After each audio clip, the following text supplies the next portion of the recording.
Hello everyone नमस्ते म हुँ दिपा हजुरलाई स्वागत छ इजी किचन रेसिपीमा।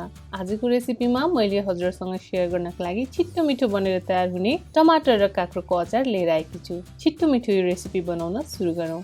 सबैभन्दा पहिला यसको लागि मैले यहाँ बसाले एउटा प्यान, अब यो तातेको प्यानमा राख्दै छु 1 चम्चा जति तेल। तेललाई पहिला एकैछिन तात्न दिने। तेल यतिको राम्रोसँग तातिसकेपछि अब भने यसमा मैले राखे 6-7 वटा सुकेको खुर्सानी। अब यो खुर्सानीलाई ग्यासको हिट मिडियममा राखेर राम्रोसँग भुट्ने जबसम्म यसको कलर मजाले भुटेर यस्तो रातो हुँदैन। हजुरले यहाँ देख्न सक्नुहुन्छ भिडियोमा यो राम्रोसँग भुटिसकेको छ। यो भुटिसकेको खुर्सानीलाई अब एउटा प्लेटमा निकाल्ने।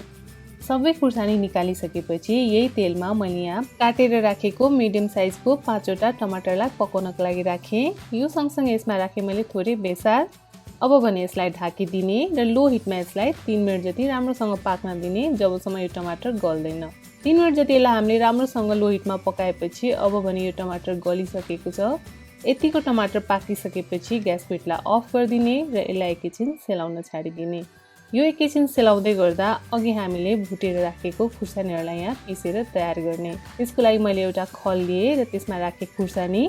त्यो सँगसँगै यसमा मैले थोरै टिमुर राखेँ र यसमा मैले राखेँ लसुन पनि। लसुनसँगै यसमा राख्ने अदुवाको टुक्रा, यो राखेसँगै यसमा राख्ने हरियो धनिया। अब यो सबै सामग्रीलाई पिस्न सजिलो होस् भन्नाले यसमा राखेँ मैले स्वादअनुसार नुन। नुन राखिसकेपछि अब यसलाई हामीले पिसेर एउटा पेस्ट बनाएर तयार गर्ने। केही बेर यतिको पिसेपछि यो चाहिँ यस्तो पेस्ट बनेर तयार भयो। यतिको पिसेपछि अब यसमा अघि हामीले पकाएको टमाटर राख्ने। टमाटर राखेर अब यसलाई पनि हामीले राम्रोसँग पिसेर यसको एउटा पेस्ट बनाएर तयार गर्ने। हजुरले यहाँ देख्न सक्नुहुन्छ हाम्रो यो पेस्ट चाहिँ यहाँ बनेर लगभग तयार भइसकेको छ। यसलाई चाहिँ मैले यहाँ यसरी खलमा पिसे, हजुरले चाहिँ यसलाई मिक्सी जारमा पनि पिसेर तयार गर्न सक्नुहुन्छ। अचारको लागि चाहिने पेस्ट बनेर यहाँ तयार छ। अब भने हामी अचार बनाउन सुरु गरौँ। जसको लागि मैले एउटा बाउल लिएँ र त्यसमा राखेँ मसिनो गरी काटेको काँक्रो। मैले भने यहाँ 100 ग्राम जति काँक्रो लिएकी छु। हजुरले आफ्नो आवश्यकता अनुसार काँक्रोको क्वान्टिटी घटिया बढी गर्न सक्नुहुन्छ। काँक्रो लिए सँगसँगै मैले यहाँ एउटा मिडियम साइजको प्याजलाई मसिनो गरी काटेर लिएँ। त्यो पनि राखिसकेपछि अब भने यसमा राख्ने मसिनो गरी काटेको हरियो धनिया। हरियो धनिया राखे सँगसँगै ठुलो चिया चम्चाले 2 चम्चा यसमा राखेँ मैले तिलको छोप। यसको ठाउँमा हजुरहरूले आलसको छोप पनि राख्न सक्नुहुन्छ।